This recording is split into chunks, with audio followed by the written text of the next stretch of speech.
motor neuron disease. Life expectancy is 2 years. I want us to be together for as long as we've got. It'll affect everything. You don't realize what lies ahead. This is going to be a very heavy defeat. But I love him. And he loves me. We're going to fight this illness together. In a well-deserved win, Eddie Redmayne was awarded the Best Actor Oscar for his portrayal of ALS-stricken scientist Stephen Hawking in The Theory of Everything. I sat down with Redmayne and his Oscar-nominated co-star Felicity Jones when the movie was released last year and asked them about the challenges and joys of playing their roles. I suppose for me the most challenging part of it was that unfortunately we weren't going to be able to shoot the film chronologically. So we were going to have to jump into different stages of Stephen's life in the same day, and of course because ALS is a sort of degenerative disease, that meant that you were going to be jumping into different physicalities. Keep going. I don't know how. Yet. Keep winding! Where to?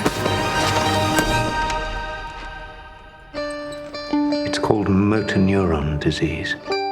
Life expectancy is 2 years. What I cared about is this story is not a story about a disease, it's a love story and it's a human story, and I just wanted to make sure that in the preparation I did enough work on the physicality to be able to do those, jump into those different moments without it affecting the human side of it. So it was perhaps those 4 months of preparation. I worked with a dancer and went to an ALS clinic every week or two, trying to educate myself. Tell me about working with Eddie and the bond you two created and how maybe it helped the bond that you had to create of these characters. Oh, absolutely. I don't think you couldn't do a film like this unless you had absolute trust with the other person you're working opposite.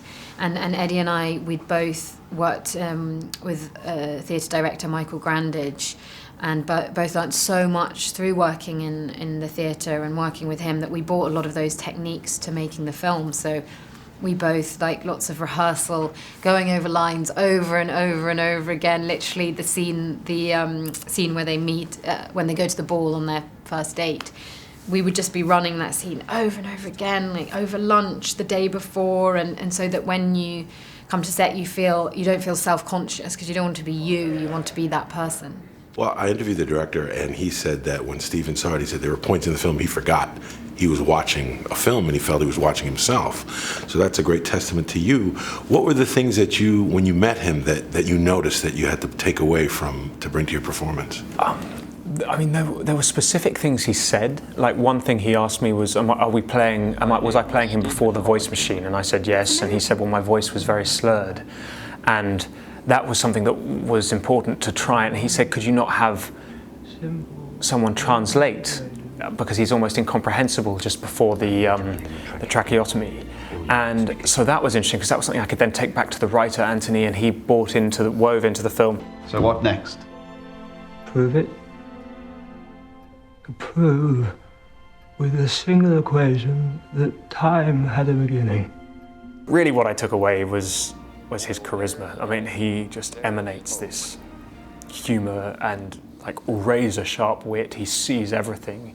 He doesn't miss a beat, but also this kind of mischief. Like there's a Lord of Misrule quality to him. He's a kind of rock star element. So those are the things that I try to take away from that meeting. Well, one of the hard things I would think about this role is not just the physicality, but also bringing what's emotionally going on beneath him, playing with your eyes, your eyebrows, things like that. Did you learn to do less, maybe, in the camera than you would normally? But you know, the extraordinary irony of that is that it was the opposite. It was, although one thinks that when he isn't moving, you're doing less, actually his muscles aren't relaxed here. They're up in these hugely contorted positions.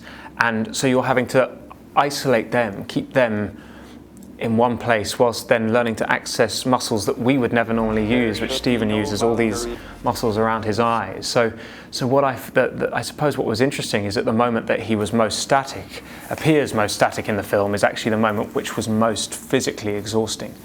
You know, I believe that as you define your art defines you. What do you learn about yourself in playing a role like this? I learnt that slightly depressing reality that fear and trepidation makes you work hard, which I think I'd always known, because when you're doing a play or something, you work so hard in rehearsals because you know there's going to be a day when you have to do it in front of an audience. But knowing that you are playing this part and there's a day when Stephen Hawking is going to be the audience makes you really try and fire on all cylinders.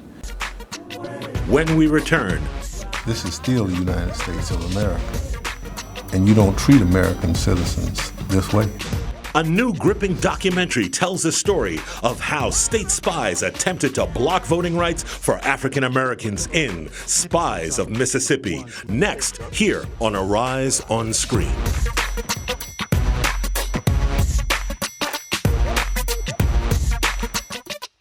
Well, Arise is the only network that really covers comprehensively the African diaspora. It gives people in other parts of the world of color a chance to know about people here in the United States, us to know about them, and the world to know about us. So it's kind of an educational experience for everybody involved. Getting to know people through stories, through personal stories. You really get a chance to know what people are actually all about, what communities are about. How are we different? But more importantly, what commonalities we all share. I'm Mike Sargent with Arise on Screen with a Black Film History Spotlight. Did you know Zora Neale Hurston was the first African-American female filmmaker? Her short films include Children's Games, Logging, and Baptism. Her novel, Their Eyes Were Watching God, was adapted to film in 2005.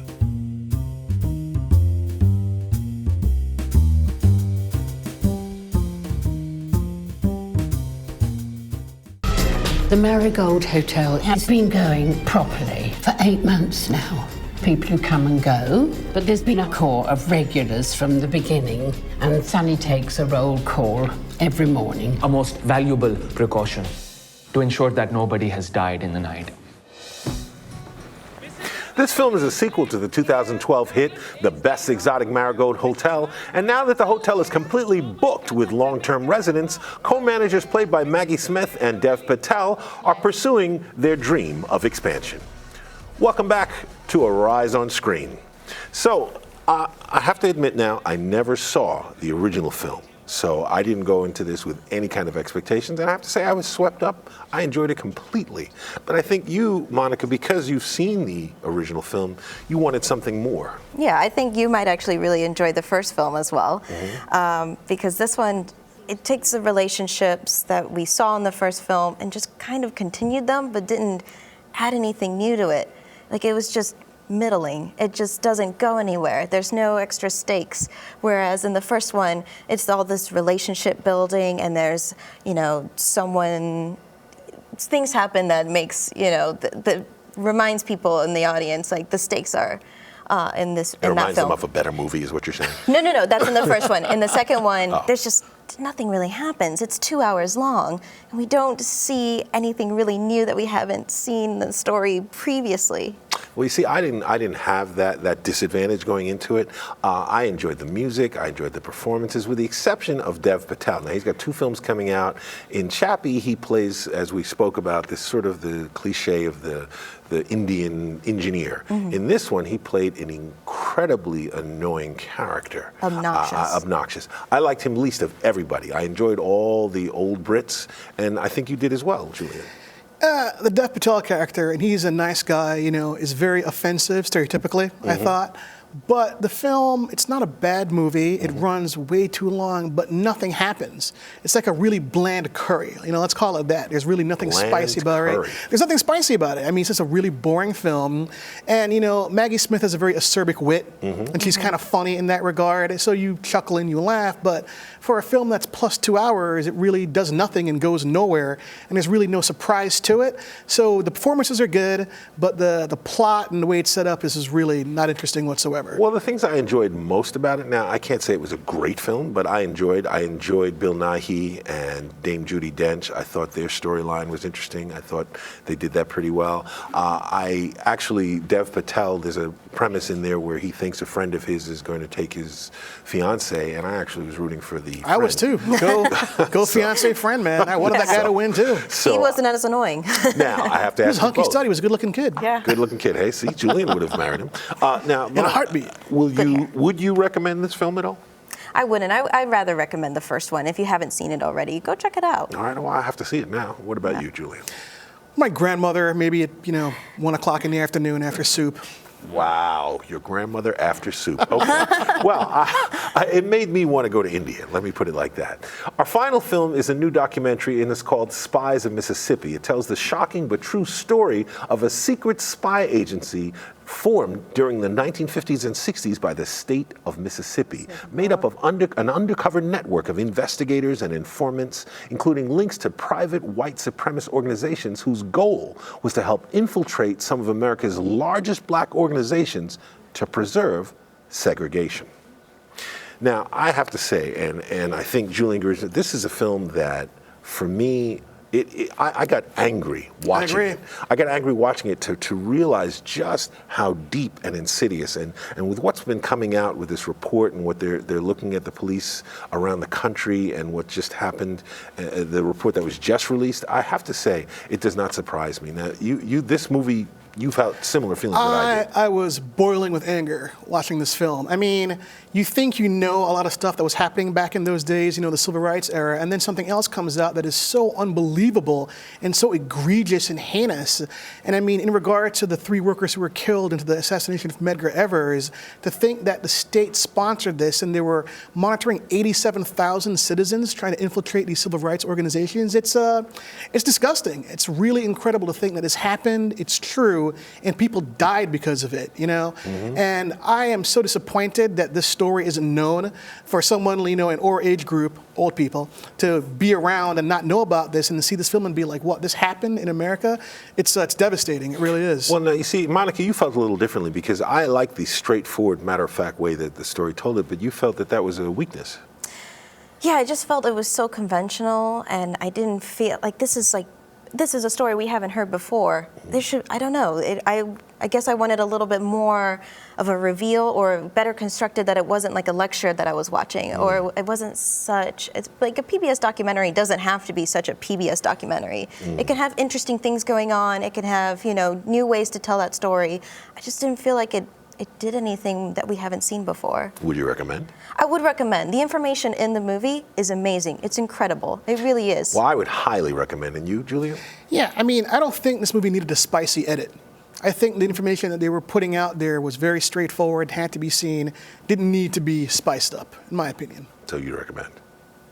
All right, well, Spies of Mississippi is currently available on iTunes and Vudu, but we do have to acknowledge the passing of 2 greats, Leonard Nimoy, who played Spock on Star Trek and numerous other films, and directed films like 3 Men and a Baby and whatnot. And Albert Mayle is a great documentary filmmaker who made films like Gimme Shelter, who both passed. They will both be missed. And otherwise than that, it's been a lot of fun here, both of you. And I hope I can get you to come back. Yeah. Live long and prosper, Mike. There it is. You too. So I'm Mike Sargent, and we'll be back next week to talk more movies here on Arise on Screen.